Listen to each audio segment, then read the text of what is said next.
Hello बच्चों, I hope आप सब बढ़िया होंगे और आगे आने वाले एग्जाम्स की जम के तैयारी कर रहे होंगे। तो जेईई एडवांस 2020 चैप्टर का नाम सॉल्यूशन है। क्वेश्चन बड़ा सिंपल है क्योंकि कोरोना का टाइम चल रहा था। ठीक है, तो क्वेश्चन तो बहुत सिंपल है।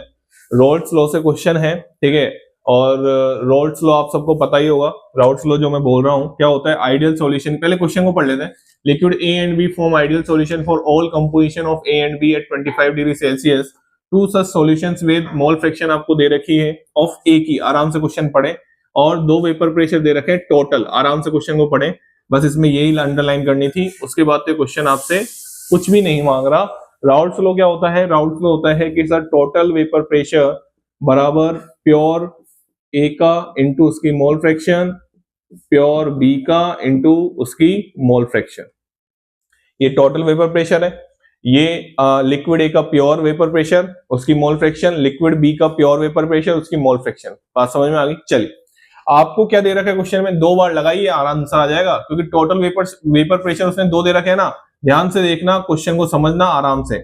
जब टोटल वेपर प्रेशर 0.3 था तो पी नोट ए आपको पता नहीं है। ठीक है, पी नोट बी वैसे निकालना है, हम तो दोनों ही निकाल लेंगे। और आपको मोल फ्रैक्शन कितनी दे रखी है इस पे, ए की 0.25 आपको मोल फ्रैक्शन दे रखी है। ठीक है, अब मेरे को एक चीज बताइए, आपने पढ़ा होगा mole fraction of A plus mole fraction of B बराबर 1, ये तो सबको आता ही होगा। तो यहाँ पे मोल फ्रैक्शन अगर ए की 0.25 है तो इसकी कितनी हो जाएगी, 0.75।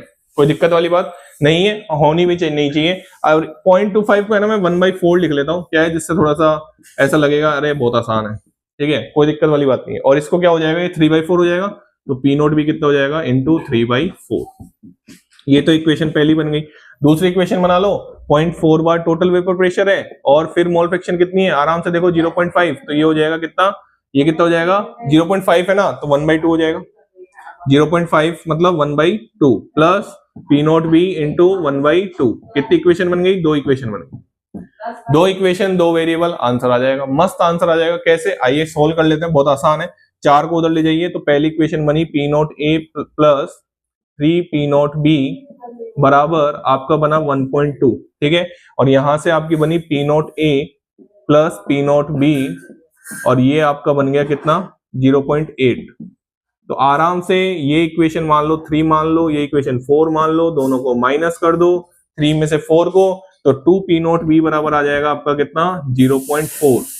तो पी नोट बी बराबर कितना आ जाएगा बेटा आपका, पी नोट बी बराबर आ जाएगा 0.2 बार में ही आंसर आएगा, क्योंकि सब कुछ किस में दे रखा था, बार में ही दे रखा था। बात समझ में आ गई?